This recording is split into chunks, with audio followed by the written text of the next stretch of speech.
Kag sa Good Vibes, isa ka first-year tourism management students ang USLS ang ginkoronahan bilang 2025 Miss Bacolod Mascara. May report si Romeo Subaldo. The Mascara Festival is Bacolod City's symbol of hope amidst challenges. As a woman who embodies beauty that smiles from within, how can beauty serve as a force for healing and transformation in our community? Beauty is by uniting as one.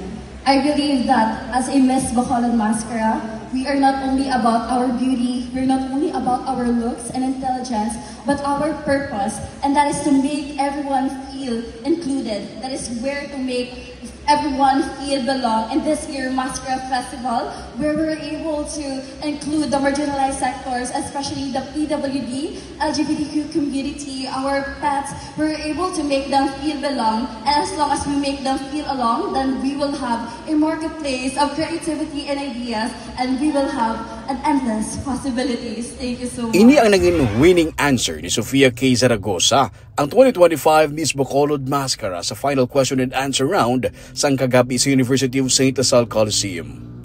Si Sofia, ang 19 years old na first-year tourism management student sa USLS. Siya ang nagpangibabaw sa 15 tanan ka mga kandidata na nagpasakop sa Miss Bacolod Mascara 2025. Sa top 5, nangin mainit ang kompetisyon. Ginpakita sa mga kandidata nga preparado sila sa pagsabat sa mga questions ng judges. The Bacolodnon smile tells the story of the birth of Mascara Festival. If your smile could speak for Bacolod City, what story would it tell? I would tell the city of Bacolod that we should always continue smiling no matter what kind of adversities and challenges that we may face. As someone who was bullied in the past, someone who was rejected multiple times and even being rejected as a part of the Miss Bacolod lineup, I used that strength and I used the power to change and smile. And I want to teach everyone to never stop reaching your dreams, because in the end of the day, no sort of rejection, fear, or hurt will ever stop anyone who commits to rise. Thank you. Ini naman ang nangin sabat ni Isabella Woodrich nga amo ang nangin first runner-up kag sa sugod pa lang sang kompetisyon naghakot na sang corporate awards. Mascara began as a promise to keep smiling no matter what. As a Bacolania, what does it mean to carry so many different stories, beliefs, and dreams? I believe Mascara is a colorful festival.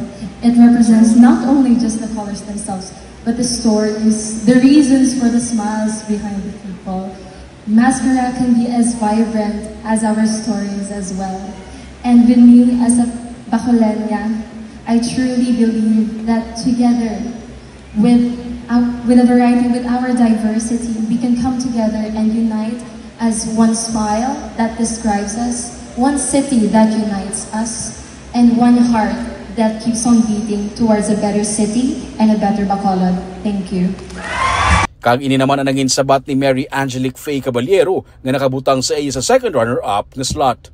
Ang Miss Bacolod Mascara nagbaton sang 150,000 pesos nga cash, 100,000 pesos naman para sa first runner-up kag 50,000 pesos sa second runner-up. Ang judges ginakipan sa mga national kag international title holders nga ginpangunahan ni Chelsea Manalo ang Miss Universe Asia 2024. Ang Miss Bacolod Mascara ang isa sa mga highlights ng Mascara Festival nga yara na sa final week this week. Biyernes tubtub sa Domingo, pagabuksan na ang Lacson Tourism Strip. Sa Domingo naman, sa October 19 ang Street and Arena Dance Competition. Romeo Subaldo para sa Digicast Negros.